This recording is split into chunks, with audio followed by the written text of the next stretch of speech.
You're listening to WXNA LP Nashville. I was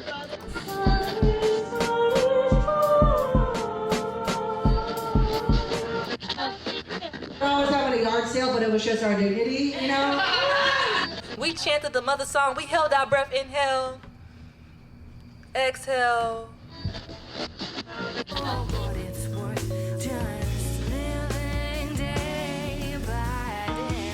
You're listening to Public Comments, an arts equity radio show on WXNA 101.5 FM Nashville. I'm your host, Christine Hall. And I'm Lydia Yousief. Today we are in the studio with our special guest, Cynthia Harris, a theater artist with experience directing and performing. Cynthia is also a playwright and community-engaged artist. Welcome, Cynthia. Thank you. Thank you so much for having me. This is exciting. We are so excited to talk with you. Thank you. For our listeners, on Public Comments, we hear directly from artists and allies in the Nashville art scene. This is a limited series where we're building an artist-centered narrative about the Title VI complaint process that got artists their money back here in Nashville while exposing discriminatory funding practices. We are going to continue advocating for equitable arts funding in the city because we all deserve it. And today we're here to talk with Cynthia about what does progressive mean? Before we get into that, Cynthia, would you like to share anything about your background, about what brought you into this work as an artist and also an advocate? I am one of those special unicorns who was born and raised in Nashville. And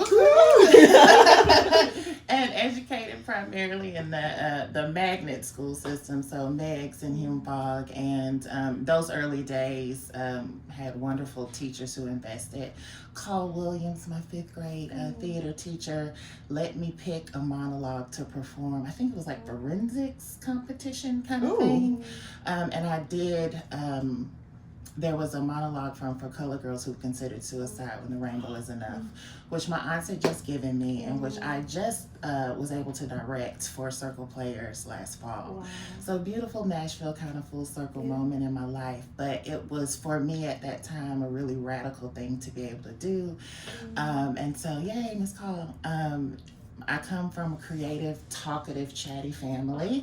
My mother was a hairstylist, and I spent a lot of my childhood sitting in that beauty salon.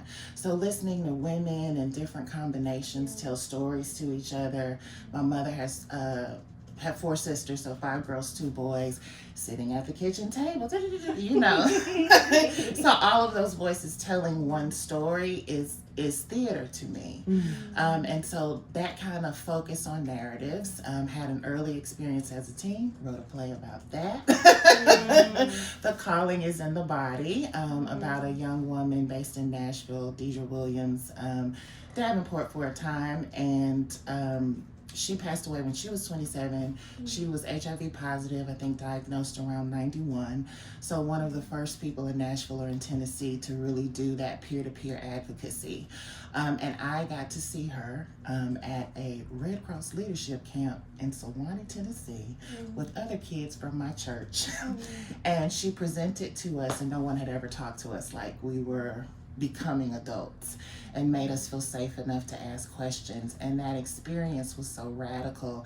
I just wanted to sit with her. And so she let me gush and dump for a couple of hours. And then it was, I don't remember the exact words, but she affirmed me. And so I have a master's of public health. I do a lot of health education now. So that one experience of holding space for a person, all of these narratives, has kind of laid the foundation for how I find myself here. So now my work lies between theater making and health education, health research as well. So that has just kind of blended. There were other organizations along the way. Urban Bushwomen, which is a dance company founded by Zoller. I know what it is, but it's not coming to me right now. And good sis, I don't want to mess your name up. But that kind of experience for the summer invited artists in with a specific focus on engaging community. And Jawole was the first person to introduce this idea. We think of arts as these European forms.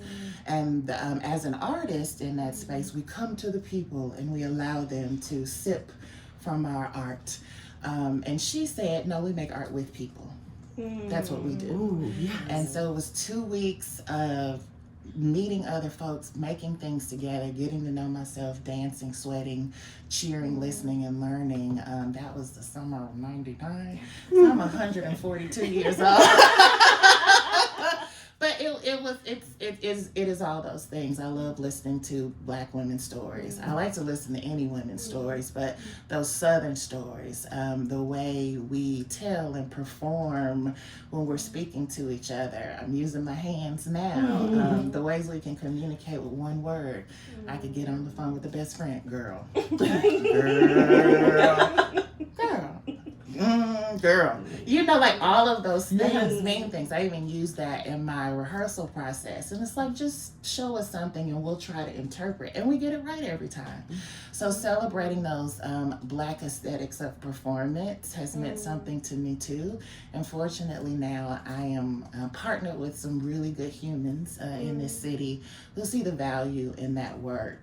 Not just the arts and the ways that it can be used to better engage communities around really significant topics of our health and health disparities, but also now in my mind, having gone through, a lot of the experience we'll talk about today, and it's like, yeah, but also this is an opportunity for artists to have funding other than the local arts funding that's available.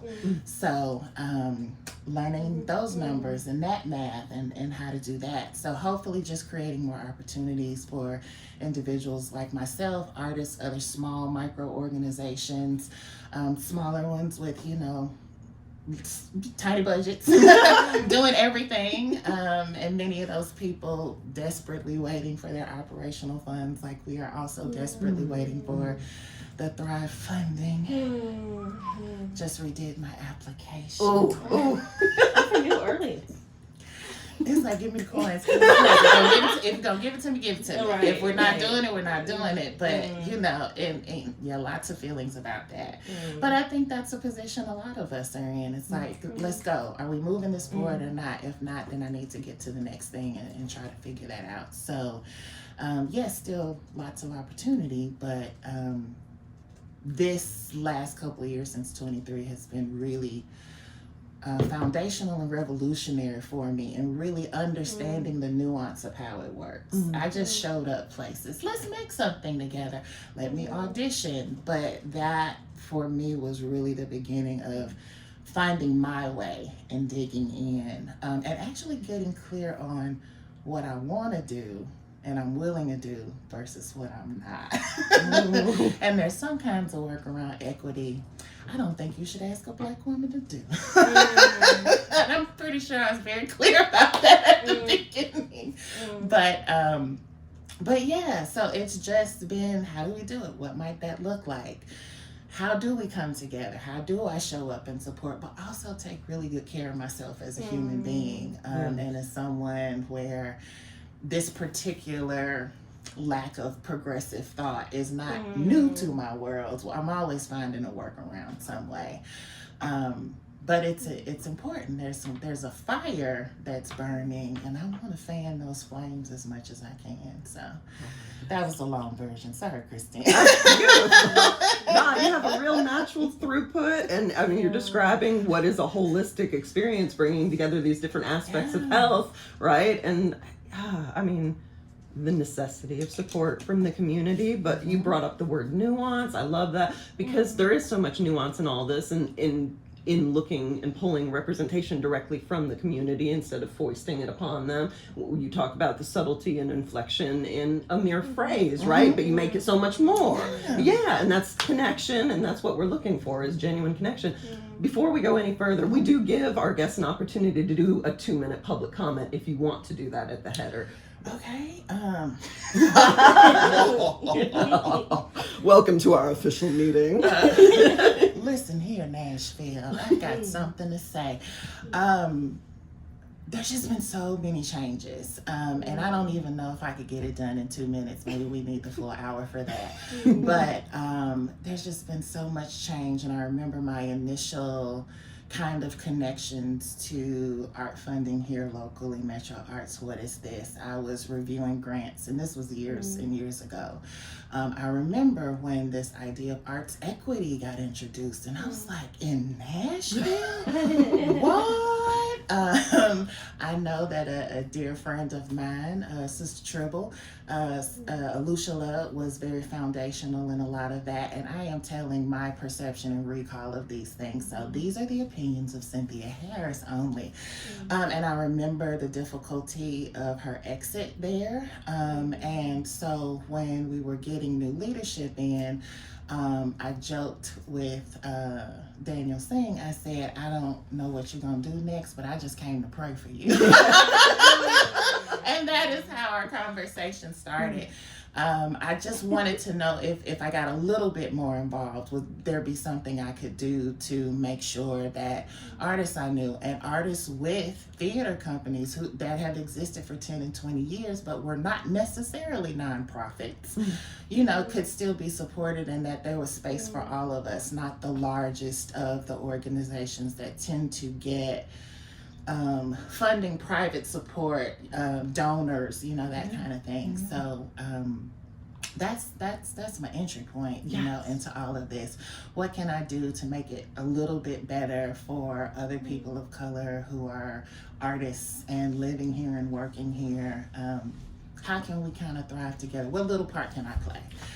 And then this process now, we just took 2 steps forward and 20 steps back. That's such a good summation of that. We talk about progress, but it's just like, what? And it's like, you're back to giving individual artists money at the end. What are we gonna do with that? Fiscal sponsorship doesn't cover fronting the cost of things for an artist, and no. Or hanging in there for a whole year.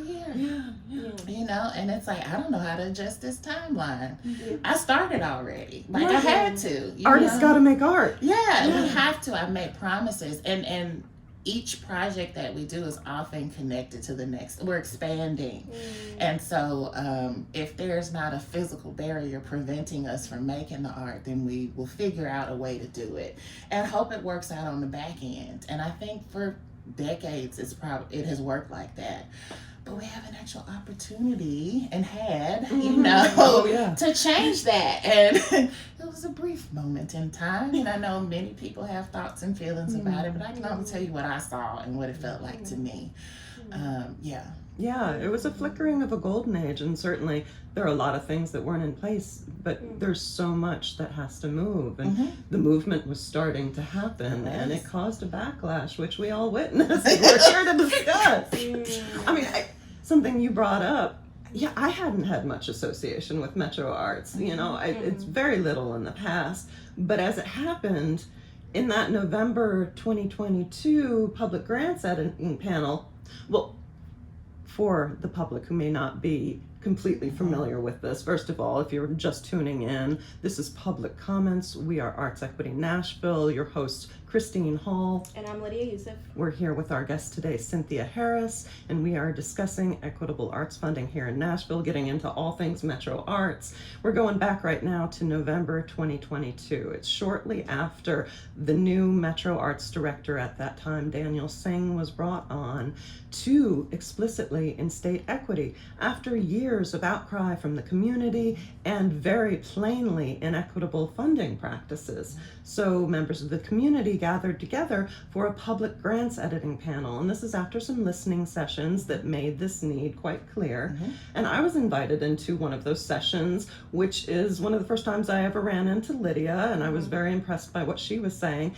But for me, I had never been funded directly for any of the projects I'd done in the community, and I had been an event organizer and host and producer for quite a while working in community, and I noticed during pandemic that my counterparts in other countries were getting public funding. So when I was invited to be part of this grants editing panel, I wanted to make that more accessible. It was the very same day that I was invited to do that was my last time hosting an event series, Poetry in the Brew, which I had done for 8 years for free. So I was like, oh, hey, maybe I can open a door behind me. That would be cool.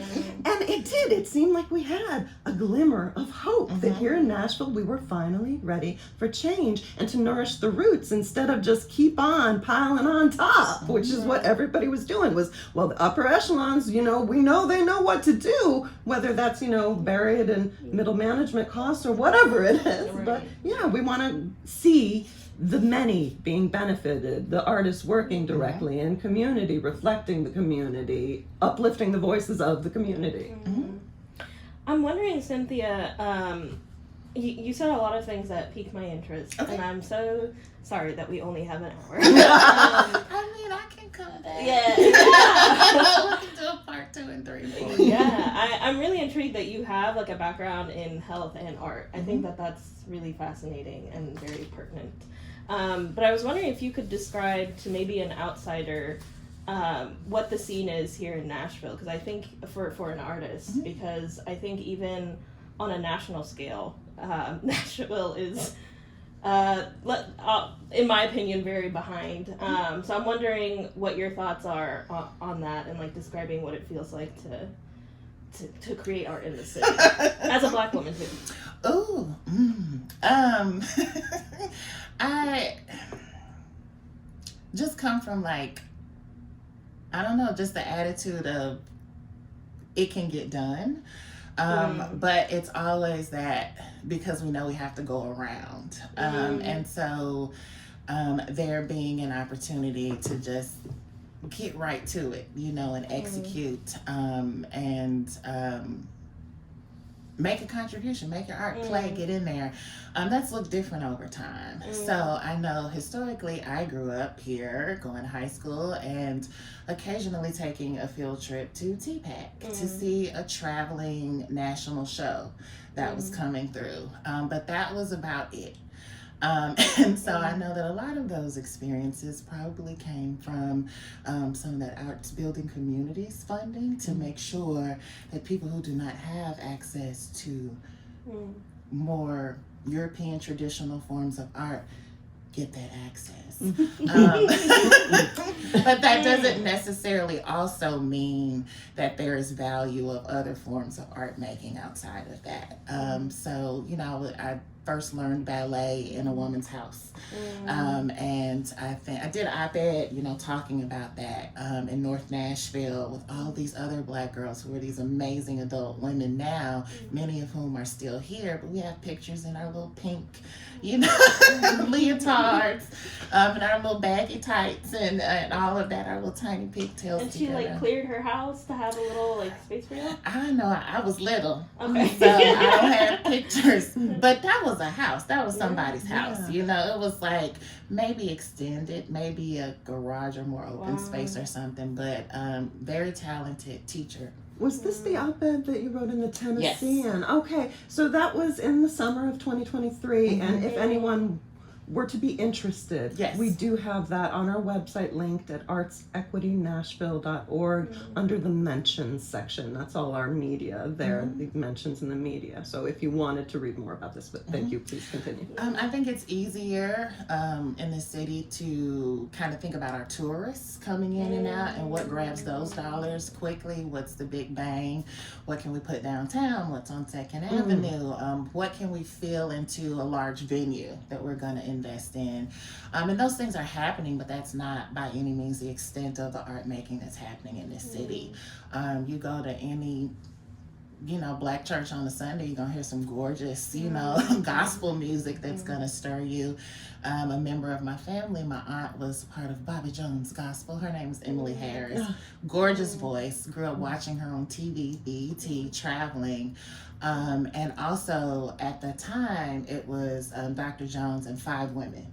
So you'll see regularly in my work that I'm using 5 women. Because my mother had this moment with me at one of the, I think it was a gospel explosion at TPAC.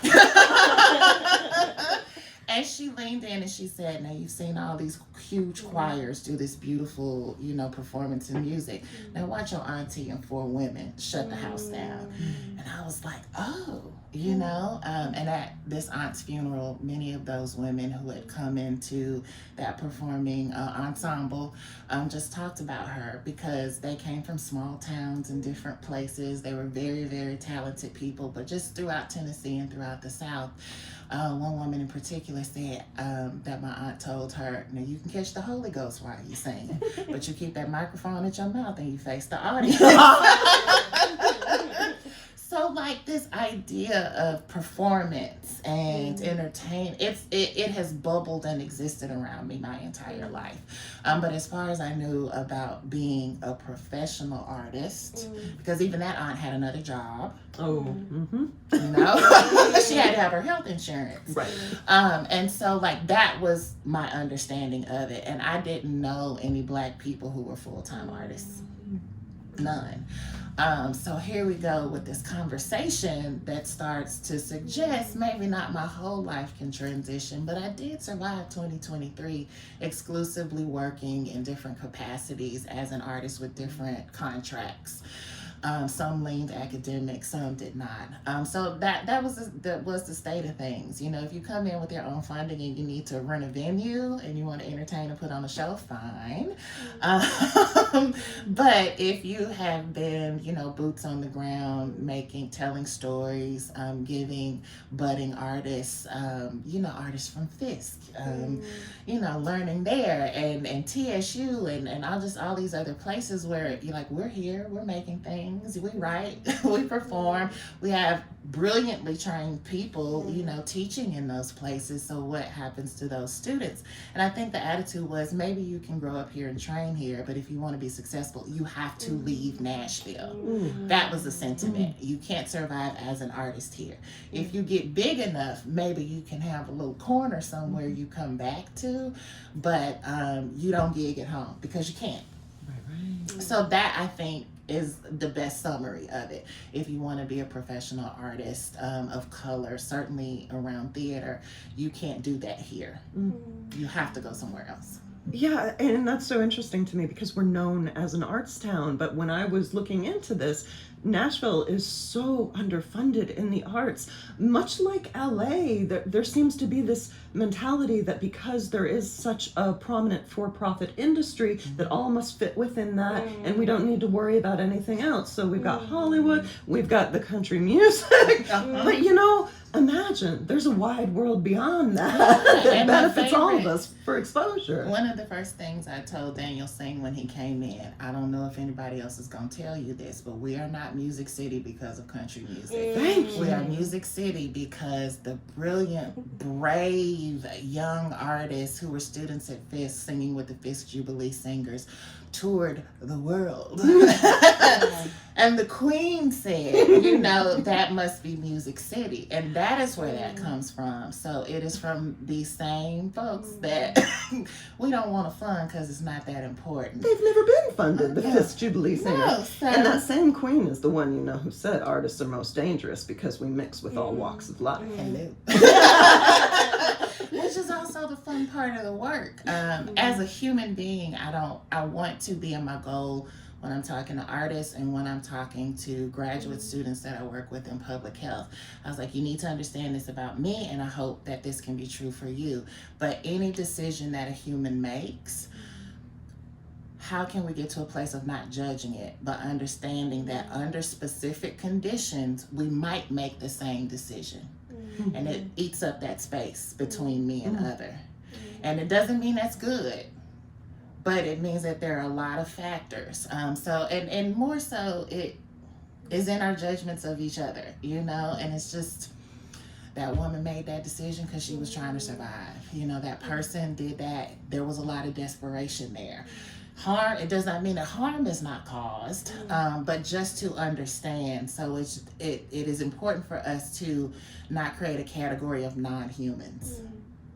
we're all in this together, and we all need to understand how all of these pieces flow. That's where you would then notice where your opportunities for intervention may have been in the past or even now. And if we don't learn how to take good care of each other consistently, I don't know what we're gonna do. And you're gonna tax the people in Nashville. This is not money that fell from the sky. I have a mortgage to pay, taxes are taken out. I grocery shop here, I buy things here, I eat in restaurants here. And so why should I not have access to that I'm a part of, that same system I'm existing in? Our taxes are going to shows that oftentimes we can't even afford to attend ourselves. You talked about how you didn't know any Black artists who were able to operate solely in the career of the arts. Lydia, I've heard you say that people in your community weren't even aware that artists could be a job or a career. Yeah. I think, very similar conversations within our communities here. And I love that you pointed out how important, art is so much infused in our cultures and in our spaces, and it's usually done by these individuals just gathering in a church and being like, we're going to do a choir and we're going to preserve this language for our community. That's where we get a lot of our artistic training. Yeah. Like that first Easter speech I had to do and the Christmas speech, or saying a prayer in front of people, being given that responsibility as a young person. The people who are leaders, taking time, pouring in. I haven't been to church in a very long time, but when I see those adults now, it is still so much love, and they still, Cindy Lou, how you doing? And they are still family to me, so they are a part of my foundation, regardless of anything else I do. Oh, you're beautiful. Oh, you're so talented. Oh, do that again. Oh, I'm going to give you a special part. Like, we create ways to do that. It's also just culture generally. Culture, period, comes from storytelling and art making. If we didn't gather around a fire at some point to talk to each other and to use our hands to illustrate an experience that someone else didn't get to see, that's where all this stuff comes from. And so I'm going to ramble, so I'm going to pause right now because I'm going left, and I want to make sure I answer your question, Lydia. No, that's exactly what I've been thinking, and I think that's where, like, Stephanie Pruitt-Gaines, when she was creating Thrive, was thinking about, is that there's all these individuals who are making space in their homes, making spaces in churches, mosques, and creating with community. And they don't have institutions. They don't pay property taxes, like TPAC debt. I mean, they pay it for their homes, but, for these big, big buildings. And what about those artists? And what about, like, the heritage work that's going on there? Absolutely. So I feel like, a lot of the conversation now misses out on that essential point of, like, why communities of color don't have big museums and don't have big TPACs, and maybe they don't want like a huge building with 5 theaters in it, but maybe we just need a stage, maybe we just want to meet in a church. And for me, like, art does not, or theater doesn't have to be practiced exclusively in a theater space. Similarly for me, that health does not have to be practiced in a hospital. So if you sit in a beauty shop or anywhere where people are gathering and spending time, that talking is therapeutic and helpful. There is data out there that supports and will lay out for you all of the health conditions that can benefit from engaging in the arts. So we see more of it now with a little bit more federal funding going into looking into dementia and things like that. But if you play music from a time when someone was younger, it has reactivated individuals in ways that people thought were just impossible. The pandemic taught us quite a lot. It isolated us. It liberated some of us from places we didn't want to go every day. But it was intense. So that social connection is part of being a human being. We don't need anything different than babies do. They still need to be spoken to. You need to look at that baby in order for it to develop. You need to hug and hold it touch starvation is a thing. Right. You And know, people need attention. It's a need. So you if have you're just to- looking it for is- attention. That's a good thing It is a sometimes. human need, and you can tell when some of these people, they need the right attention because they're out here doing crazy stuff. It's like that you didn't have a grandmama's lap to sit in. Oh. Nobody rocked you, and you know, and so I had all of that. I had my mother's sisters, my aunties, you know, each taking their little time with me to help shape me in some way. So, you know, it's not, art making is not relegated to a building. That's a European thought process about it, you know, because we have to convince everybody that there's not enough. And then we have to convince everybody that only certain people deserve what's available. And that's how they trip us up every time, over and over. And it permeates everything. Yeah. So it's like art and culture are not this in a tower thing. It's like it's a part of a conversation. And how many songs have you made up cooking in the kitchen with somebody? You know, or while you're getting your hair washed or braided or, you know, something, trimming ends for somebody. Just all of those things, music was happening. And I am not a singer like my talented aunt, but I make a joyful noise. That's what I call it. And you know, my mother used to make up songs for me. I do that now as a 47-year-old woman with friends. It is an expectation. Maybe I lack a diagnosis of some sort, but that's fine. I'm functional, and here we are. You know, I'm not opposed to one, but I'm doing my best. So it's like, it's not just a specialized thing that if you've not had classical training of some sort, and even the idea of classical training. Who's classical? You know, I was once reading through some, I think it was Thrive. Where's the one where we have to interview the people who are submitting? I think that's general operating.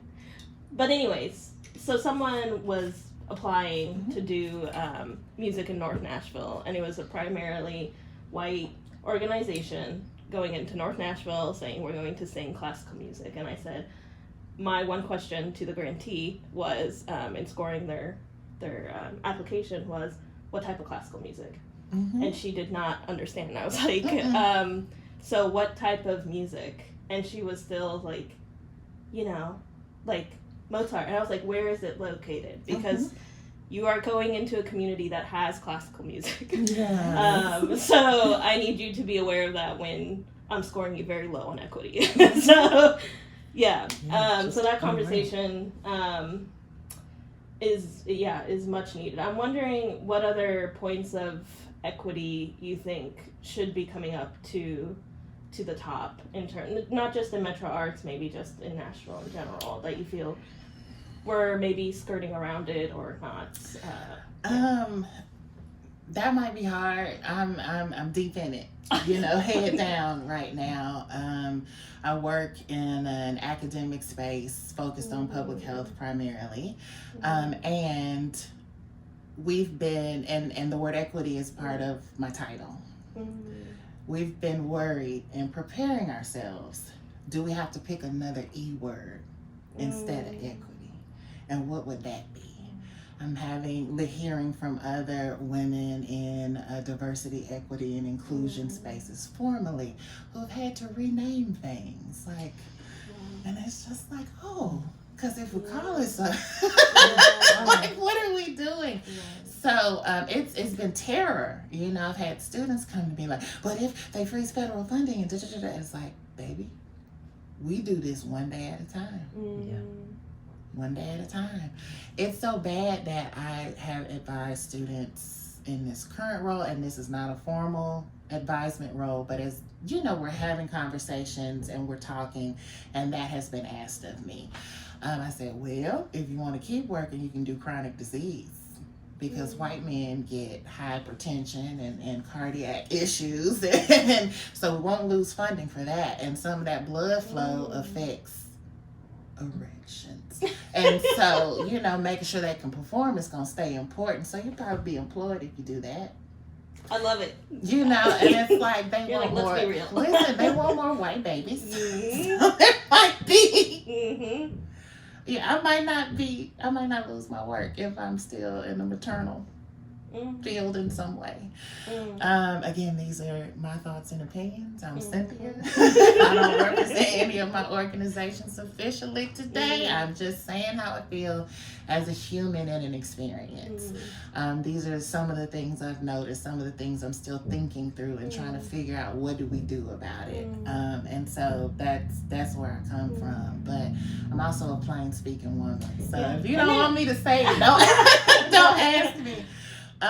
There's a lot of research to back that too. Absolutely. It's all in there. So we know art is good for us, for people experiencing chronic pain. And if you're a Black woman or a woman of color, nobody believes you anyway. You know, there's more conversation around like across the board, like not necessarily maternal, but reproductive health practices, things they will do to us that they will just give us ibuprofen for. Oh yeah.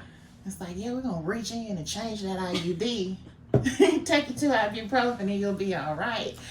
So just the assumption that there is a drug-seeking behavior, which is what it was for a long time, because someone is expressing a need for pain. And the research says specifically for Black women, and I'm sure it extends, but that's where my focus is, it does not matter how much money you have. You know, I believe Serena Williams showed us that when she had her baby. And it doesn't matter how much training you have. I know that extends, you know, all of this beyond Black women. But you can be educated. You could be a doctor. You could be an OBGYN in a hospital. But because you're on that bed having a baby, they might not listen to you. I know what my body does. You know, I've advocated for other people in a birthing space, relatives, friends, an unofficial doula. Become one, support doulas if you can. There's an art to that, for sure. And I'm 6'2", and I'm not a small woman. So I never use my physicality as a young person, but I do notice when people get scared and when they act right. So I'll go stand over them, and it's something about looking down on somebody's forehead that will make them listen to you a little bit better. So if my sister, my cousin, my friend, or people I don't know need to be heard, and standing there and looking at people crazy with my glasses on my nose does something, then let's get it done. I have a dear friend of mine, my godson. I got the call. She had the baby. She's bleeding. She's not awake yet. She hasn't seen him. And while that is not my full story to tell, I remember the panic of all of us getting to the hospital and what? This is a healthy woman, intelligent woman, good insurance, like all of those things, has done her prenatal care. All of that is in place, and here we are. You know, it's like, are we going to lose our friend right now? Is she going to raise her babies? You know, I'm a godmama. I'm a good godmother, but no, this is not what I want. This is not what I want to happen. So these are like real life. It's not something we read in a book. Like we all have, I'm sure, stories or know someone who had a touch and go experience, because some of us are more valuable and some of us are not. Yeah. You've illustrated that so starkly. Yeah. For those listeners who are just tuning in, this is WXNA LP Nashville. I am Christine Hall, your host, here with Lydia, Yousief. Co-host Lydia. And our guest today is Cynthia Harris. She is a theater artist here in Nashville, a playwright, a community engaged artist who also has experience directing and performing, and is giving us some of the bridge here between the health of our arts ecosystem and also the implications for equity in our greater health landscape. Yeah. And you spoke at the top about artists having economies other than, or sources of funding other than through Metro or through government. That self-funding from your other job or from your family members who are like, well, I will give them $50 and we'll buy some instruments. I mean, there are other artists of my generation in my family, and that was a group effort. We need a new guitar, a new keyboard. All of the aunties put money together. You know, there is an individual that most people went to learn piano if you were from a Black family, or one person you went to for dance, and that wonderful person was typically inviting you into their home whatever agreement they made for payment. And I'm sure there were probably times that they said, don't worry about it, that baby's got talent, you keep coming back. So we've survived through that.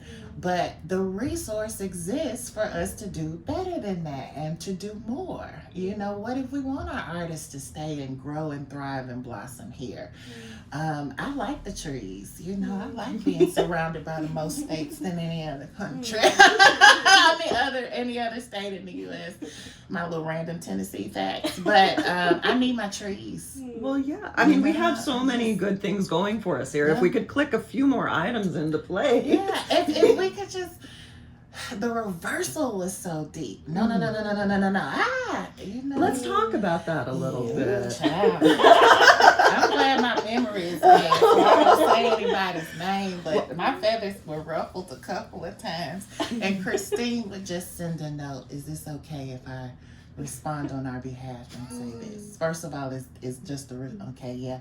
And I'm just like, you do it, because I only have profanity right now. And I can't think, and I get so angry, I am jittery, but that's why we work in community, because a place where you feel still and calm and get out of my way. I know Christine got it. It's like, yeah, that's right. And when I can be bold and host a mayoral forum and be given space to do that, for me, to learn and meet people, for me to celebrate the artists who I recognize, who I'm looking at in that space, and for those young girls in the writing program that we were in the midst of camp at that point in our decorated t-shirts, I wanted them to see me standing up there, being brave, being unsure. What if I'm not doing this right? What if what if I've missed something? What if there's another woman of color who sees this differently than I do?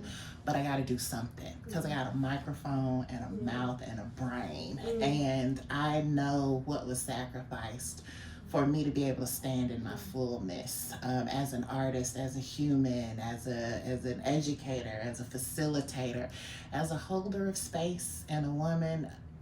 The greatest gift of all of this is it's a joy to witness people finding their voice, finding themselves, realizing that's the language for what I've been trying to get at. Oh, that sound is the sound I've been trying to express in some way.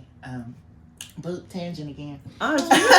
I mean, you use your voice and you're giving implicit permission and invitation to other people, which permission was a song that Alex Wong opened that Arts Equity Mayoral Forum. That was June of 2023. Let's just briefly pick up on that timeline. So we had talked about the grants editing panel. We made some edits to the grants process at Metro Arts to make them more accessible. We went before the commission to advocate for them to adopt those changes. In December 2022, they did, with just one dissent. And then we moved on to advocating for more funding for the arts overall. It's still part of our overall drive. Absolutely. And there's another pre-budget public comment period coming up at Metro Council. We are still advocating for 1% of the total Metro budget to go to the arts, which is completely reasonable for a city like ours, of our size, with the focus on the arts and with the great need as we've described. So from there, when it didn't get the funding, we began a letter writing campaign. It generated over 12,000 letters from people who were looking for Thrive, the program that funds projects directly, led by artists who are working in community. We, as Nashvillians, wanted to see that program fully funded. And it shows a beginning of progress that we were able to generate that much interest, that then when the Arts Equity Mayoral Forum came up, which Cynthia Harris was the host of that and was my co-chair for that, we had 139 sponsors who had signed on for equitable arts funding and for equitable distribution of the arts funding.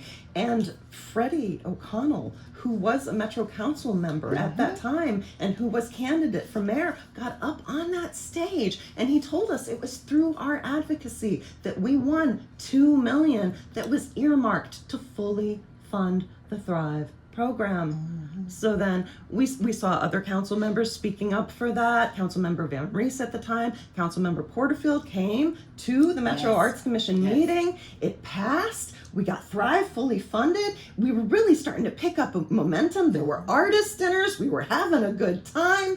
And then, well, that one commissioner who from the very beginning was voting against equity when he didn't want to adopt those grants edits that we made, well, he called up his friend at Metro Legal and he had that vote recalled. And I remember that meeting there. Lydia was there and Cynthia was there and I was there and a lot of other artists were there. It was August 17th, 2023.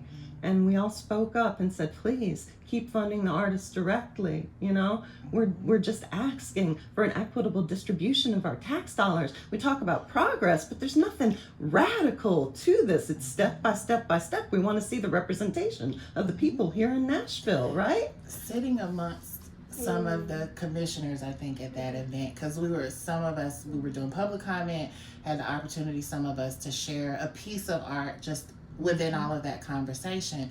So artists were mixed in with arts commissioners. You were the featured artist for the second half, I remember, yeah. Alayna Renae was the featured artist in the first half, I remember, yeah. I remember a commissioner sitting next to me, and when I could feel that we were starting to go backwards. And I remember the sentiment being expressed, well, kind of, we can worry about all these new people later. Always and later. I was like, always wait. later.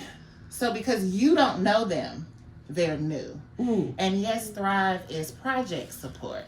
But somehow it seemed as if it was getting interpreted as just free money or lunch money when it came to making decisions. And then it seemed like, because I'm pretty sure it was said, what are they gonna spend it on? Their bills?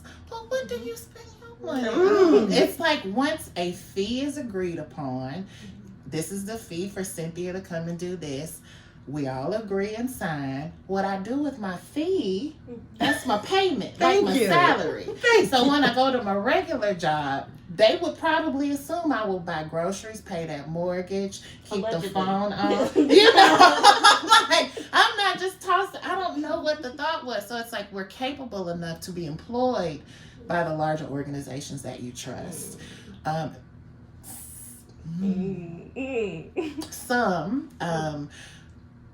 My face is on the wall some places. That photo is then carried around as a show of equity. Right. Which will show up on particular years as, look how many people of color we employ, but for 6 weeks. Right. For 6 weeks. And they get to bank on that forever. So I'll leave that there, cause so it's just this disconnect. I was like, wait, what? I didn't think that we were going here. And that I could pull up in my memory people I know that I work with, shows I go see. A lot of my work is happening with Actors Bridge, which is our company is at the bottom of Dark Horse Theater. But Dark Horse is where most of the theater artists I know who may not have 501c3 status, but who have consistently made art in that building for decades. You know, it's like they've been around, they've proven themselves dedicated, they've used their work, some of them, to go into spaces of equity and prison reform and just all the ways that leadership has pushed doors and spaces open.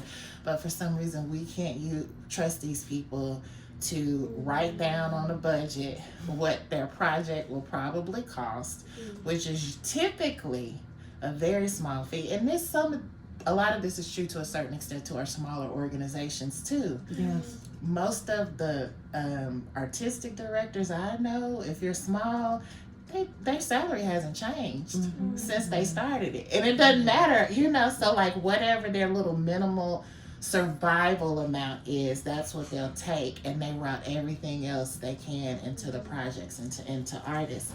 So just the idea that we're capable enough to entertain you, but not to add and subtract. Right. And it's like, well, there's proof for these things. It's like we bought the supplies for the children. You know, sometimes we need, but we can lay all of that down because we've done it before, you know? And so just this, in closing, assumption that there's lack of experience, lack of ability to manage yourselves, your budget, your funding. But again, if we can do this consistently, we're doing other work to keep ourselves alive and functional consistently. So we're trustworthy for that, but not for managing project amounts. Amazing. When there are some large organizations that consistently run a deficit. And make poor decisions. Professionally and personally and all that good stuff. So anyways, it's oh my gosh, we totally could have done like 3 hours today. We're just gonna have to keep on. We're just getting started. Okay. We are. I mean, and one thing I wanted to bring back up was about how Thrive had grown, because we talked a little bit about its inception, and you know it's increased in its amount some over the years, but we're talking about keeping pace with inflation. And so when that big advocacy push happened between 2022 to 2023 with the new leadership, and they did the outreach and it was successful, and members of the community who had never heard of this funding got involved, right? The number of Thrive artists grew from 22 to 101, right? And they had put in to double the funding at that point from 10,000 to 20,000, and that was what passed in July, and then that is what got cut back to the 10,000 in August. And so that idea of honoring promises made to those who had already received 70% of the funds from inception, and this willingness to look over those who had been making it happen and creating so much no matter what, we couldn't stand by and let that stand. I just felt so crazy. And I mean, I remember even sitting in like our community, like review panels, like really thinking back through the process and being asked, what could this be? My mind was blown, because for those of us who have applied for Thrive project funding fiscal year 25, we're still waiting.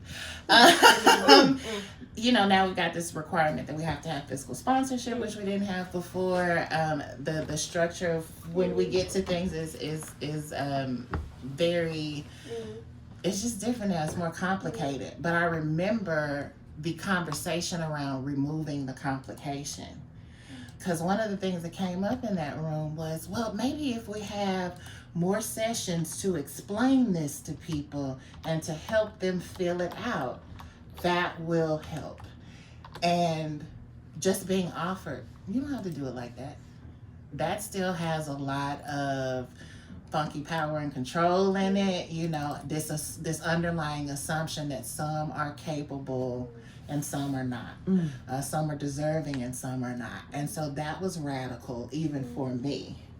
And then it was just like, well, if we can, you know, really not even dream, but just be honest about what would be helpful, what's possible, what could easily be used. Every artist I know that's working, we can make something with $5, $500, 50,000, 15,000. We just adjust as we go. And most of us make it with $5, and it's gorgeous. But it doesn't have to be like that, you know. It's just not frivolous. This art making that we do is essential to culture, to thought. These are all of the things that make this city a place where people want to come. It's not just what our downtown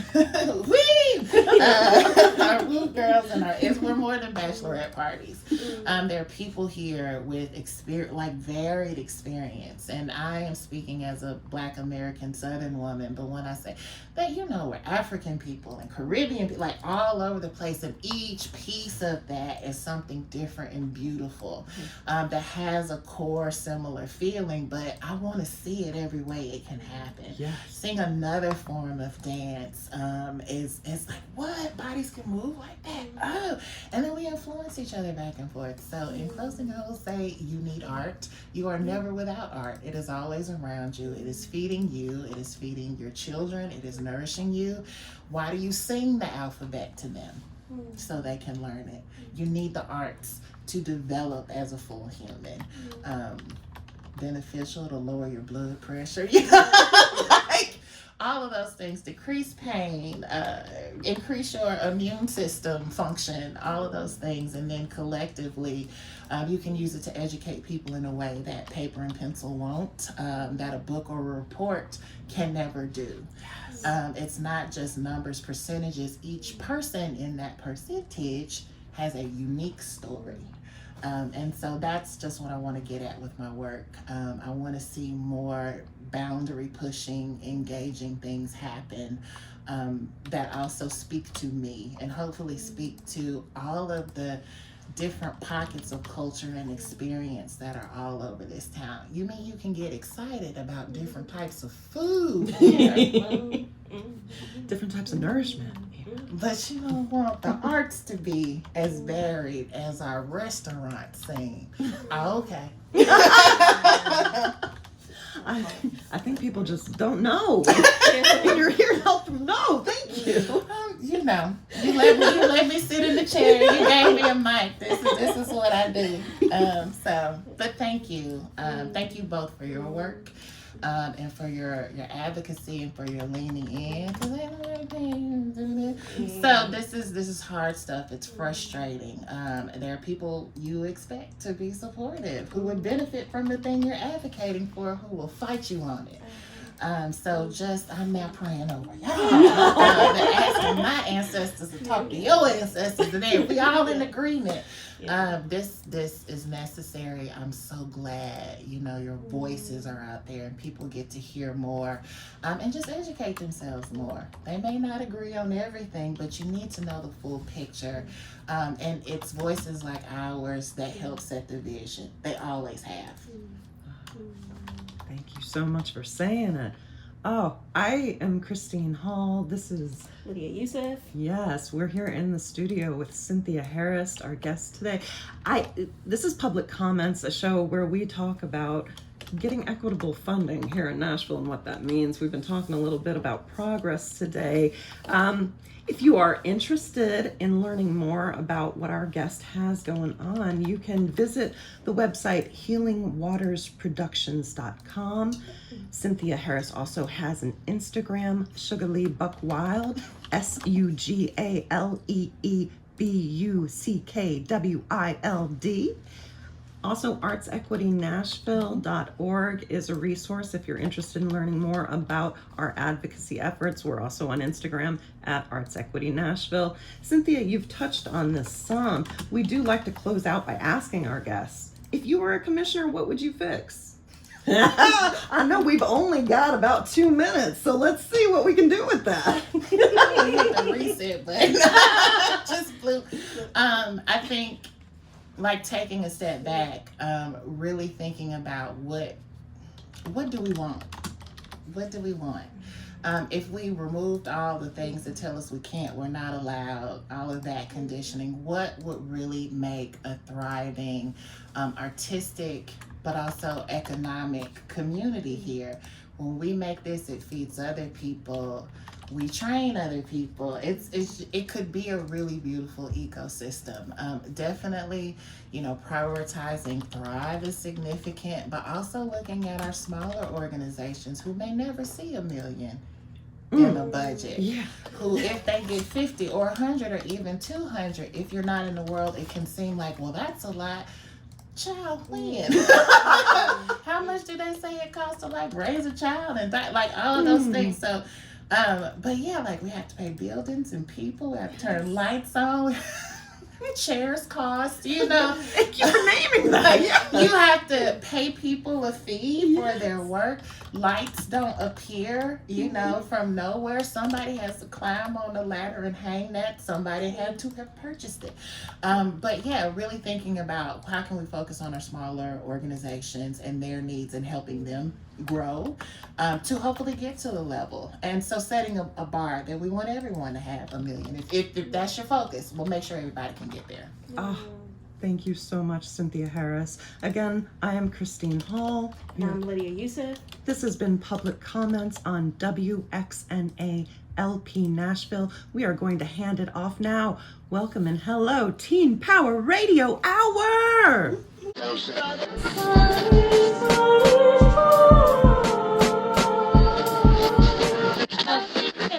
was having a yard sale, but it was just our dignity, you know? We chanted the mother song. We held our breath. Inhale. Exhale.